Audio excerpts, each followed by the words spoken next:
believing in mind, caring forward, that you should never feel afraid to talk in front of people and share your point of view, because you should always feel comfortable saying what you believe.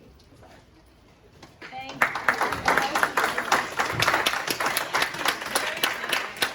Okay, many thanks for our mentors for their excellent debate skills overview. It's my privilege now to introduce our presenters today. And we're going to do it in a little bit of a fun way, because these are our federal leaders. And guess what? When you're a federal leader, you get to do things like make a video about yourself and to share it with your whole constituency or those you're trying to reach. So today, you're going to learn about our presenters, our introduction. Well, so Sue Hatfield, thank you for joining us today so that you could do the debate. She's currently vice chair of the Connecticut Republican Party. However, previously she was a policy assistant, a legal policy assistant for the office of the U.S. Speaker of the House of Representatives. We'll talk a little bit about that. She was for U.S. Senator Connie Mack. She was an intern, and now assistant state's attorney, registered nurse, and lives in Pomfret with her husband Nick and their 2 boys and a canine Dixie. All right, so I have to, now you have to, that's the part of the introduction, but now to really show you who Sue Hatfield is. And I proudly approve this message.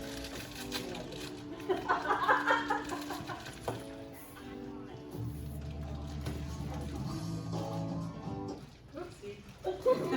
Oh, great picture.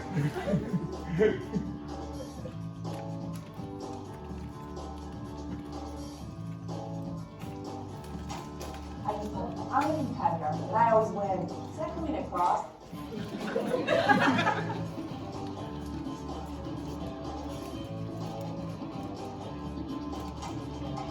What do you need me to say? Did I watch that one?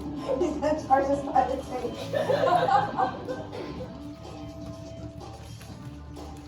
Not because I'm a politician, but because I'm not one. I'm a pragmatist.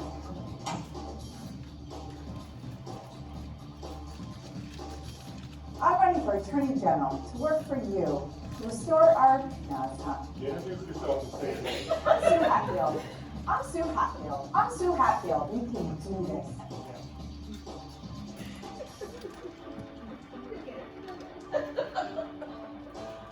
So let's move forward with the sign of the times, just like a game of horse with a mobile phone, right in the back. Score.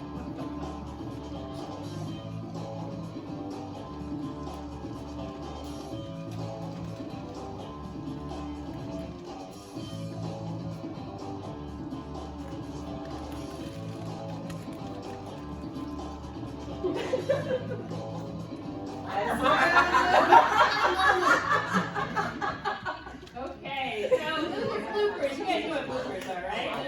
The hard thing I know at the end is we're like doing cartwheels on Twitter, back and forth. Oh, okay. Well, anyway, so the point is, so Sue Hatfield ran for state attorney general and was putting together an ad, a campaign pitch, and you guys are going to be doing the exact same thing, only not necessarily a video clip, but you're going to be putting together your message. So come January, you're going to start to develop your own campaign speech, and if you feel uncomfortable when you're, practicing your speech, you have some examples of someone who is extremely successful and who has won campaigns who had a hard time putting that message together. So you don't need to feel badly. And it is also a privilege to welcome Jahana Hayes. Anybody here have presumably you all have a favorite teacher, right? Everybody have a favorite teacher? Yeah? Yes. Okay. Have you ever seen your favorite teacher be voted for Teacher of the Year in Richfield? Anybody? Raise your hands. Do you know if your favorite teacher has been voted for Teacher of the Year? Okay. Well, we're very excited because our U.S. Representative Jahana Hayes was voted for National Teacher of the Year, and then subsequently ran for Congress and won. And in fact, if anybody was here last year, who was here? Who was part of the program last year? Okay, do you remember when Elizabeth Esty came and spoke with us? Yeah. So Representative Hayes takes the place of Elizabeth Esty's place in Congress. And those of you who are in Danbury, you guys in Danbury? So, okay, yep. So we have a lot of girls who are part of your constituency. Okay, so now we have to give the fun, well, of course, we'll tell, elected to Congress in 2018, first African-American woman to represent Connecticut in Congress. and she was the 2016 Teacher of the Year. So now, fair's fair, here we go. And, okay.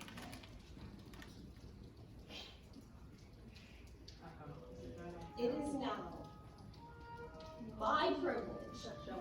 Hang on a second. Why is it not showing? Uh-oh. I think it's not showing.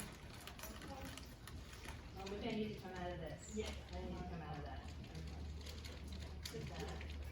Okay, now, thank you. Okay, here we go. So this was, just a little context here. This is when Jahana Hayes was nominated Teacher of the Year nationally, in the whole country. Okay. It is now my privilege.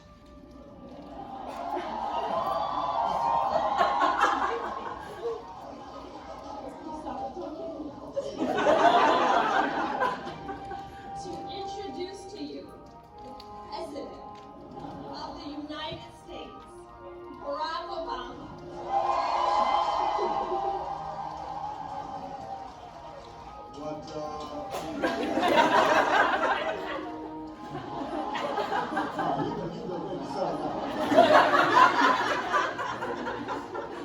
This is what makes her a great teacher. You can't be great if you're not enthusiastic.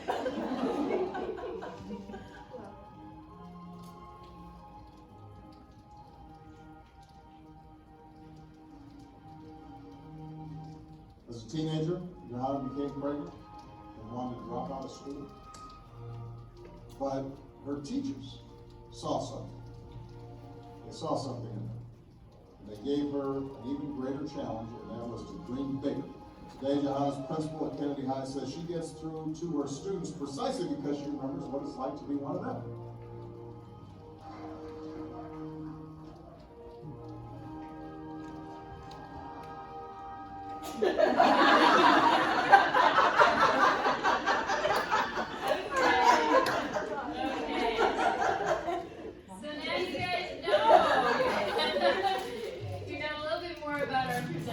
I get this text message that says, hey, just hey, followed by a dot sign.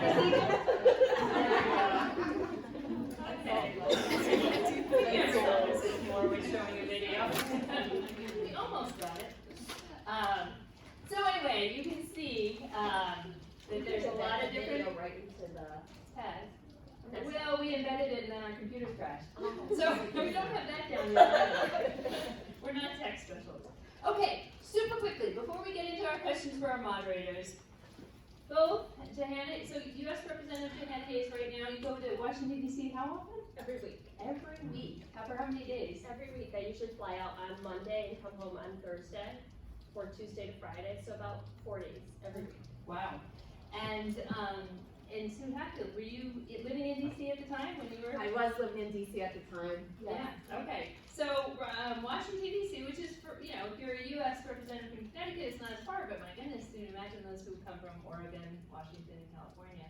American Samoa, Hawaii, there are people, like we finish session on Friday and we have to be back on Monday. For some people, it's a 23-hour flight, so they can't even, they'll go home just for a few hours and come back. So your office building? Okay, you guys know three bodies. We're not going to get into detail about this, but the legislative, executive, and judicial, we talked a little bit about this with Connecticut State, similarly at the national level. So that arrow on the left, yeah, it's on the left. U.S. House of Representatives, this is where Jahana Hayes is now serving, and where you were as well, right? Yes, Is that I was correct? right in the base of the Capitol Oh, building. okay. Okay, we're going to skip a couple of these because we'd really much rather hear from our, this is the judicial branch that's, and this, so can you see our seat in here, Representative Hayes? We don't have assigned seats. Oh, okay. So in the House, it's interesting. It's weird, I didn't appreciate this until we went for the swearing in, because at the swearing in, you have 100 senators, 435 representatives, the entire Supreme Court, the galley is full, and everyone's doing their children on the floor. So these seats fill up, this room is a lot smaller than it looks. So literally, there were people who were there from 6 a.m. to make sure that they were in the center aisle, because that's where, you know, the State of the Union, the president comes down, the speaker announces from there, the C-SPAN camera is there. But it kind of feels like, although there's not assigned seats, kind of feels like church, where everybody just sits in the same place all the time. And I remember the first week I sat in a seat and a representative kind of stood next to me, and they're like, "That's her seat." And I was like, "It's fine, no, there's a seat right there." And they're like, "No, that's her seat." It was Maxine Waters, and she sits right there.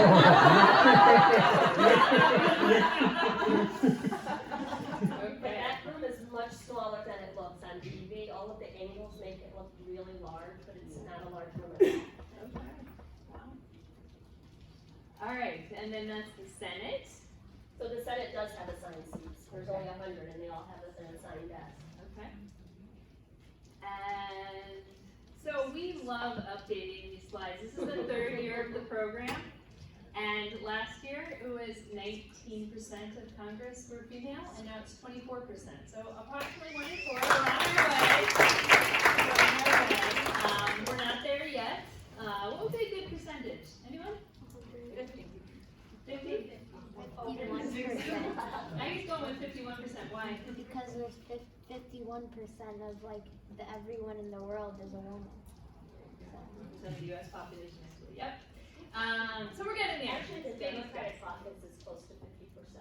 The which? Like the Democratic caucus. Oh. There's 89 women, I think, right now. There's about 103 total, but there's 89 women and 89 Democratic women and 13 Republican women. So almost 50% of the Democratic caucus right now is women. Wow. Yeah. All right. It's crazy. On our way. The new All class right. was 39 women in this 116 Congress, I think. Okay. So 40 women got elected, and many of them first-time candidates. Yeah, so it's all good. So if we stay in the program next year, hopefully we'll be up to 50%. But the thing So- is, we were talking, there's a woman, her name is Marcy Catherine, she talks about, she's the longest-serving woman in Congress, and when she got there, it was just her, and she said there were no female staffers. There's a women's restroom that's brand new, probably in the last 15 years, because there was no women's restroom.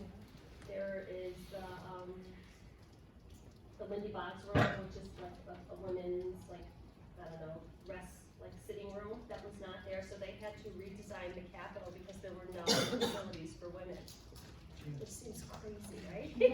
So I was like, where did women go to the bathroom? You had to like travel out to another part of the Capitol to go to the bathroom. Now right off the floor, I mean, it's not on the floor, but close enough. Yeah. Well, so now I'm going to turn it over to you two to introduce yourselves and what you want our girls here to know about you and what you have done at federal level that is most important to you. And so you have to lead start with us. Thank you. So after law school, I moved up to Washington, D.C. and worked for the Speaker of the House, Newt Gingrich. And getting that job is really striving for more than what you think you will get. I remember before I moved up to DC, I was applying for internship after internship and getting the standard rejection. So I said, well, I haven't gone to the top, and that's what I'm going to do. So I typed up a short little, it's a paragraph at most, letter to the office of the speaker. And on my way out the door of the apartment, I said to my roommate who's watching TV, I said, well, I've done everything I can, now I'm going to the top. I put it in the mail. Kind of tongue-in-cheek, but the speaker's office called me, and I got the job, moved up to DC, and while I was going for my master's in law, started as an intern with the office, in the parliamentarian's office for the speaker, and then moved up, became a full-time staffer, moved up to the policy office. And at that time, what I was working on was, one of the issues was impeachment, and at the time, there wasn't a lot of history as to the proceedings. And I remember researching William Blount, who had been the first individual to be impeached. And that was one of the things that I had worked on. I worked on the budget, worked on taxes, worked on education. So really a broad variety of work for the Speaker's office and his policy. Another item that I worked on recently, I was part of Team Gorsuch. So I went down to the Senate confirmation hearings for Justice Gorsuch. So those are a few things that I've done. During school, I worked for Senator Connie Mack as an intern in Florida, in his Florida office, and really worked on a broad variety of issues on a daily basis. So it's more of a staff perspective that I've worked on, but it gave me a lot of things to build upon going into my career in my run last year for Attorney General. So, kind of a similar go right to the top story. Because why not? Because why not? I never did an internship in Congress or in any elected office because I never had any desire to ever run for elected office. All I ever wanted to do was a teacher. And I was doing that and really passionate about it, doing a really good job, or so I thought, at teaching. And then out of the blue, this opportunity presented itself. And I'd never really thought about this in any real meaningful way. But when Congresswoman Esty decided that she would not seek re-election, this was an open seat. And I thought a lot about even considering it. Mind you, I've never run for elected office. Anything, not Board of Education, not PTA, there was one time where I was gonna run for missionary president at church, and the missionary president was like, I'm the missionary president. This is church, this is like, it was so aggressive, and I just decided not to. So I'd never run for office. I was actually working for the Waterbury Public Schools, and then so there's a series of either fortunate or unfortunate events, however you want to look at it. But in my school, what led me to serve, I've always been involved in service, in public service, in a very different way. I started a club at my school with one of my colleagues called the Hope Club, and it stood for helping out people everywhere. So my district is a large urban public school. We had 4 schools, I think, that were on the Commissioners Network, which means they were underperforming, 100% free or reduced lunch. So it was really a very urban area. And what I taught my kids and what was really important to me was you have to be a part of the solution. We cannot just complain. You know, if you don't like something in your neighborhood, if you don't like something in your community, then let's work together and put together a plan and attempt to fix it. It doesn't have to be the entire plan, but let's just do our part and then expect that everyone else will follow suit. My club went from 19 students to over 200, and we did everything from Relay for Life to Habitat for Humanity to Walk for Autism. We started what was called Citywide Front Porch Cleanup, and we went around and cleaned empty lots and painted porches and rehabbed distressed communities, and literally it was like an army, and we did everything. And at the point where I was thinking about our current Connecticut Senator, Chris Murphy, called me and he said, you really should think about this, you'd be tremendous in this role. And I said, I have no interest in running for public office. I had always been civically engaged, always, registered people to vote, was very active in my community of, teaching people the process. And I thought my role was, I'll just help whoever is going to run get elected. And I realized, so I took my kids to California in April of 2018, which seems like forever ago now, to build with Habitat for Humanity. We raised all the money, we went, and my students were there because there was an area that was devastated by wildfires, and they came to me and they said, Ms. Hayes, we want to help. So we're there on this week-long trip, and it occurred to me, I have 17 kids with me, none of whom own their own home or live in a family that owns a home, and yet it was important enough to them to get on a plane and go across country to help their neighbor, people they've never met. And that did something to me, because I said, here I am telling these kids, you can do anything you want to do, and you have control over your community, and you just have to do your part, and I was afraid to take that first step. And part of my fear came from the fact that I'd never seen it done before. I'm the first African-American woman to ever represent this district. I had not had a background in politics. I had not checked all the boxes. My approach to the way this should be done was very different than what I had seen. I knew it was gonna be an uphill battle. I didn't have a network, I didn't have the millions of dollars that it took. But at the same time, I had this central belief that it doesn't have to be this way. I've taught 15 years, I've taught kids that it's about active participation and you have to do your part. And here I was afraid to even take that first step because I didn't want to fail. And then I thought, what the heck, I'll never know unless I try. And put together a campaign that started with students in my basement Many of my students came back from college over the summer and literally we Googled how to run a campaign. We Googled how to build a website. We Googled how to collect donations, you know, and for the first maybe 4 months, because there's all of these politics that are involved, and I didn't know anyone in the political arena, and I said to my students, what is it that you would like to see, or what is it that you would like to hear? And just in a very authentic way, we started to reimagine what it meant to run for office, what that looked like, how it could be done, and it worked. I had a primary election, then a general election, and I worked full-time the whole time I was running for office because I couldn't afford to quit my job. So I was employed by the Waterbury Public School until January 2nd. I worked a half day, got in my car and drove to Washington, D.C. and got sworn in as a congresswoman on January 3rd.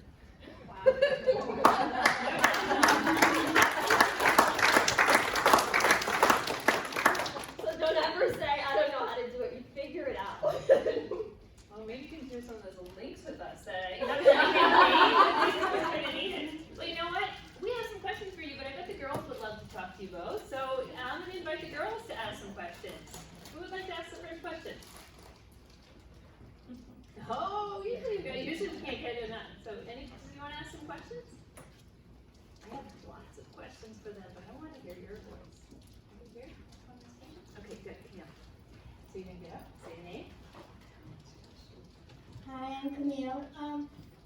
When you were a child, what was the job that you wanted to do? Teacher. Basketball, NBA basketball. But you know what's interesting? Because people said to me, I always wanted to be a teacher. And people said to me, you don't have the experience to run for a public office. And in my mind, I was like, well, what does that mean? What does experience look like? And when you think about it, our House of Representatives it's called the People's House for a reason. It's the only office that you have to be elected to. There's no other way to get to the House of Representatives. You know, the president, there's a line of succession where the vice president can become president. If the senator doesn't complete their term, then the governor can appoint someone. Supreme Court justices are appointed and confirmed. The only office that you have to be elected to is the House of Representatives. Someone doesn't finish their term, there's a special election. There's no other way to get there. And I feel like in that body, everyone in this country should be able to find someone that they can identify with. So it should not just be attorneys and politicians and people who have done this for a lifetime. You should have doctors and nurses and pharmacists and teachers, and because at the end of the day, we're making all of these decisions for all of these people, so we really need a much more robust perspective. And today, I would challenge anyone who said, I didn't have the experience to sit on the Committee of Education and Labor. I'm probably the only classroom teacher on that committee. So when we're making education policy and talking about things that directly impact kids in schools and the education profession, I have a very different perspective. Many of my colleagues are like, I had a kid that went to school, or my mom was a teacher, or there's a school across the street from my house. I'm like, I actually taught. And that brings up a good Yeah. point. Congresswoman was a teacher, and I was a nurse. And I couldn't agree more that that's invaluable experience, and it's real life, real life issues that you're dealing with. Everybody has a healthcare need, has had some interaction with the healthcare profession, and just dealing with people. My background was a psychiatric, a mental health nurse, and I use that on a daily basis and interacting with people on the campaign, in my job as a prosecutor. It's a core experience that has been invaluable. So it helps develop empathy. And you can Absolutely. appreciate someone else's perspective. And I think this idea that you have all these people from different perspectives coming together, saying, well, do you consider this, or what about this, or just think about this. And I think that's how this works. When people are willing to listen to other people, who they disagree with. absolutely. Other questions? Yep. Say your name. My name's Hazel, and why did you choose to do this? To come here tonight? No, this, Or this.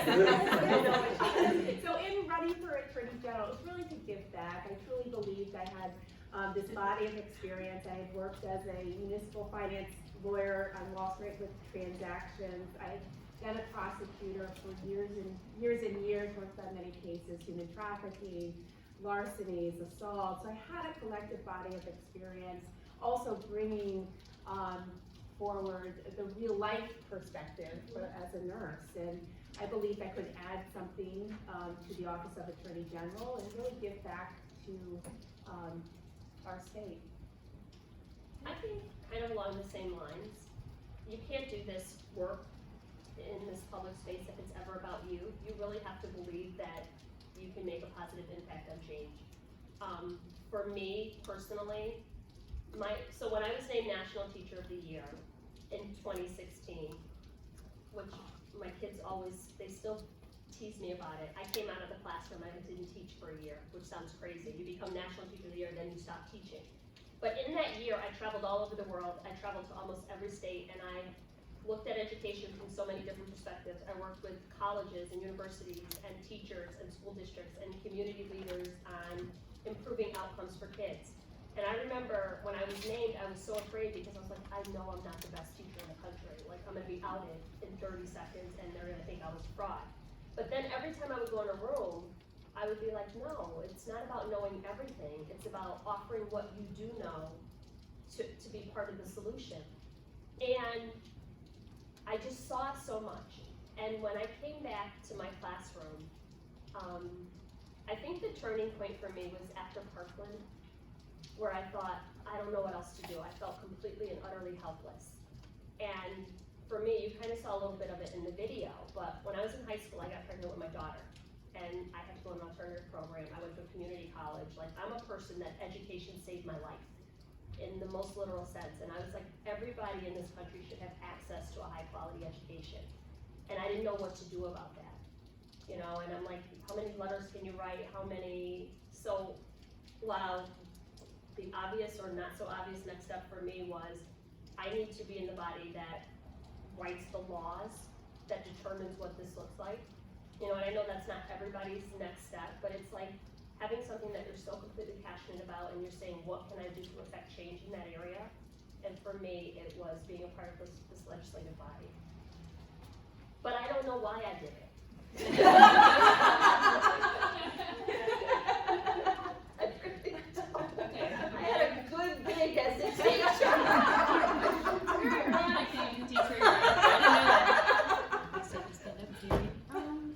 My name is Kaylin, and did you face any challenges like when you were running or before?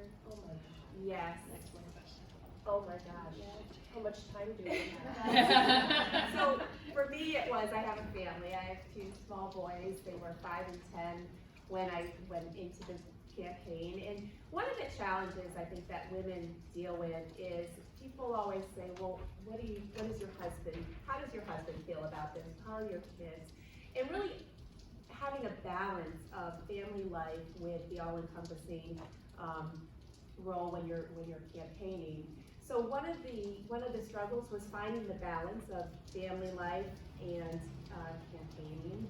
But there was a lot of positives along the way.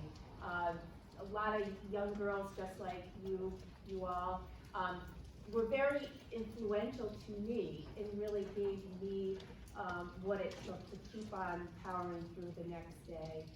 Fathers of little girls would come up to me and say, I'm so glad to see you because you provide such a good role model for my daughters. So for every obstacle, there was many times that there was many positive, and what kept me going and seeing the Congresswoman, it was always you gave me inspiration of seeing a woman campaigning along with me. So even I have a really good friend of mine, and she always says that we are on different sides of the same coin. And I couldn't agree more, because we might disagree, but we can be friends, and we can politely disagree on issues. And I think we've both been examples of that. Well, I think one of the things that people would always ask my husband, how's your wife gonna do this? I hope Congress doesn't change her. And I don't think it changes who you are, it reveals who you are, because if you're a person who's grounded, then that you carry that with you. But I had a long list of challenges. As you can imagine, a classroom teacher decides she wants to run for the United States House of Representatives. So for Congress, I was told that I had to raise about $2 million to be a viable candidate. And they're like, how are you gonna do that? I don't know, have a bake sale? I don't know how to raise $2 million. No one knew who I was, so money was a huge obstacle, and money in politics was something that just was so unnerving for me, because I thought, no matter how good you are, if you can't afford to have a platform to share that out, and I just thought of so many people who would probably be amazing at this work, but wouldn't even consider it because they had to raise the money. Politics was a huge obstacle for me. In Connecticut, we still have a convention where you have to be nominated by the party and get the endorsement of the party. I did not have the endorsement of the Connecticut Democratic Party. So I was running literally against the party for the nomination, which is a weird place to be in, because the one thing that was so foreign to me, having come from outside of the political space, was that now people were defined by the letter behind their name. And I'd never, ever operated in that way. When you're a classroom teacher, whoever comes into your classroom is your student. You don't ask kids, are your parents Republicans or Democrats, and then decide how hard you're gonna work for them. So I had never experienced that. I think the biggest obstacle for me, and it was something that I probably wasn't ready for, but I had to very quickly adjust, is race. I never thought a lot about the fact that I was a Black woman. But as soon as I entered this political arena, every headline was, I didn't even know that I would be the first African American woman to hold this seat. I didn't know that this district was 73% white and only 5% African American. I had never even operated in that way. So for everything I said and did to be defined first by the color of my skin was diminishing and devaluing and hurtful. When I would read about myself in the paper, my husband said, don't read, and I was like, but if they just knew me, or if they just met me, and it was very personal, and people would, this group does nothing, or they're this kind of people, and I'm like, except that I'm not that person. And that was very, outside of the working and the childcare and all of the other things, but I think in a very personal way, it just said, can't we have, I was a social studies teacher, so I taught my kids how to debate. We did opposing viewpoints. I taught kids for 15 years how to have civil discourse, how to disagree and be respectful. And now here I was working with adults who it seemed did not have that skill, and that was crushing for me. There was the good thing about it, and I think much the same way where I drew strength from was, there were so many women running all around the country, so it wasn't just me. I don't think that I could have done it if it were just me. Like if I was like, I'm gonna run for Congress, and I don't know how I'm gonna do it, but I was reading about other women, all over the country who were first and who had never run and were trying it and were doing it. And I was like, maybe. For me, that was, but the good thing about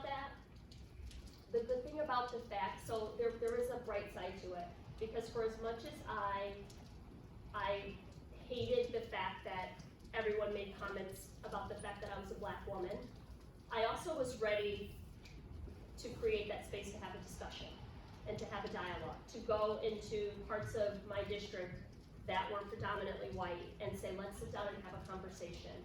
Let us begin to talk about, and answer questions in a safe space. And people said, she'll never be able to get votes in this part of the state or in this part of the state. And I was like, good people identify with good people. You vote your values, and it doesn't matter what you look like or where you come from.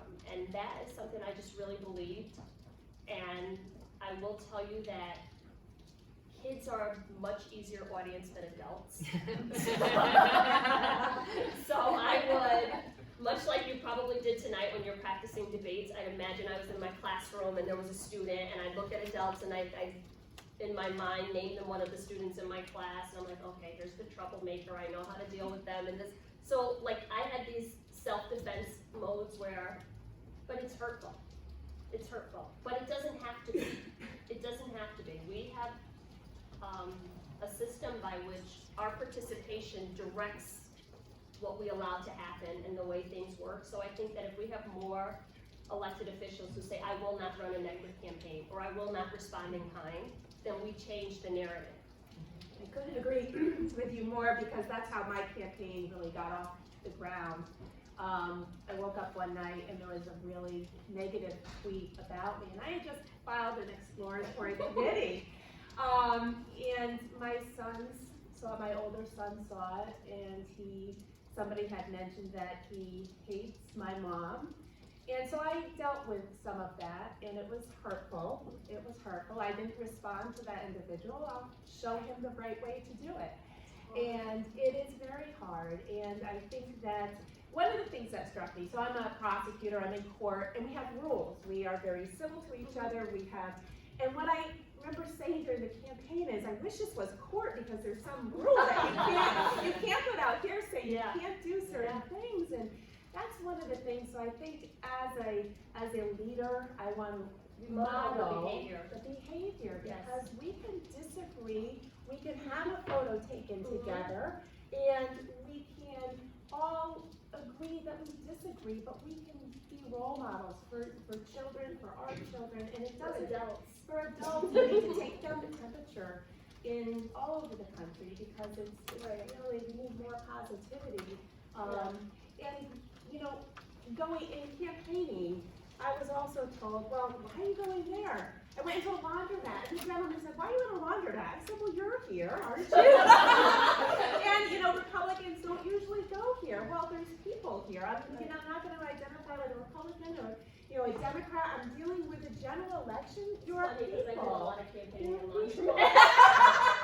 That's Democrats. And it's clear from my nursing background that I go into a patient's room. I don't know who that person is. I don't know who they are, what party they're from. My job is to take care of that person that I don't know. I think just really quickly, one other thing that was an obstacle. I was constantly, and you probably heard it, I'm always, not even on purpose, but I'm a person of faith, and I'm very spiritual, very religious. I go to church every Sunday, and that really, I talk about it a lot. And it was, the attacks against my faith were incredibly hurtful because, my idea is I want to live in a country where I can practice my religion and you can practice yours at the same time, and they don't have to be the same religion. And the fact that I was having to defend my faith all the time was something that I could have never prepared for. Well, I have to say you both are an excellent example of working well together.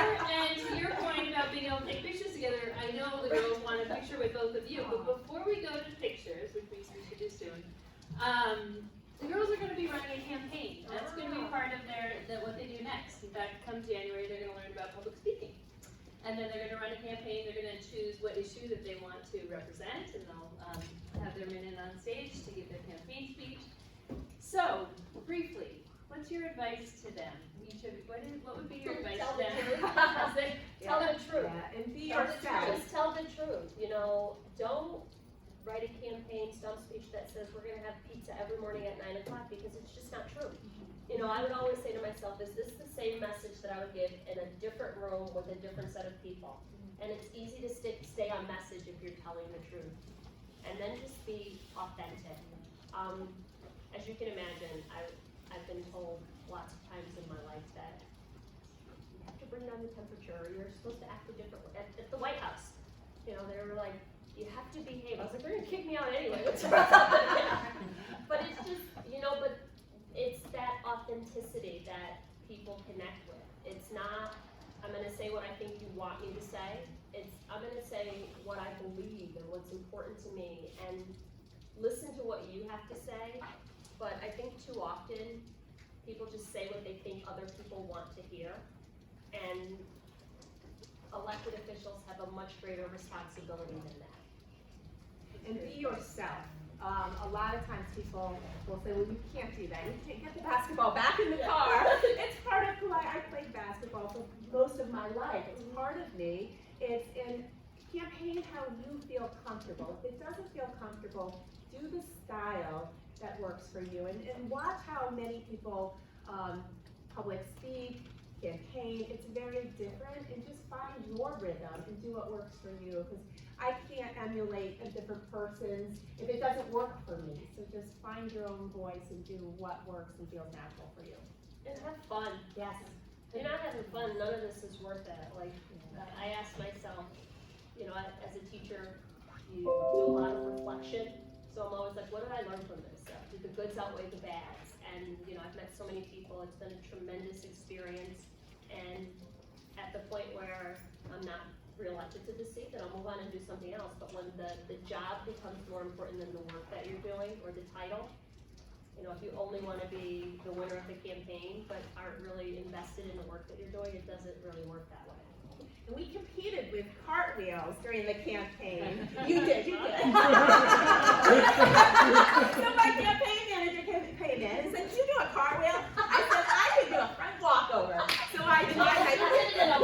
I fell right on my back. You didn't see the blooper on that. So then I did a cartwheel. He's like, So we were Jahana just did it. I'm like, well, I'll do it too. So someone, I don't know, The mayor of Sherry Kansas, Yes. who's the mayor, did a cartwheel, and someone put it on Twitter, and then like started tagging people and challenging them, and it was like, these women have gone wild, like you should not be, who does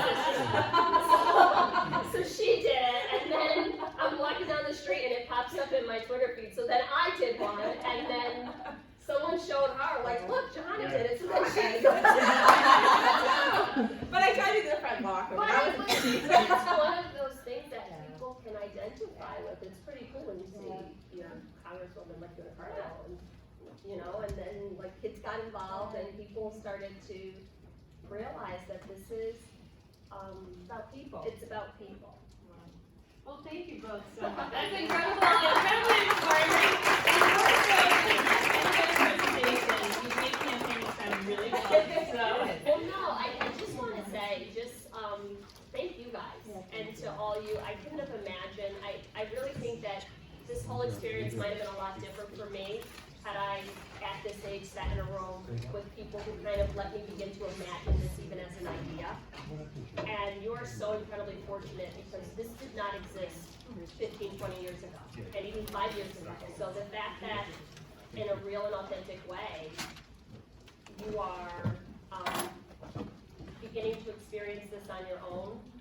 Like, I think for a long time, women were taught to campaign as the best version of the man next to them, and it's like, you don't have to be, you don't have to wear red shoes. Right. Shoes. You can wear red shoes, you don't have to wear a pantsuit, you can wear flowers and bright colors and whatever you want, and be you, and still achieve the same thing, and people will take you seriously. You know, your work will speak for you, and you guys are so fortunate at this age to even begin to imagine the possibility of being a leader in an elected space.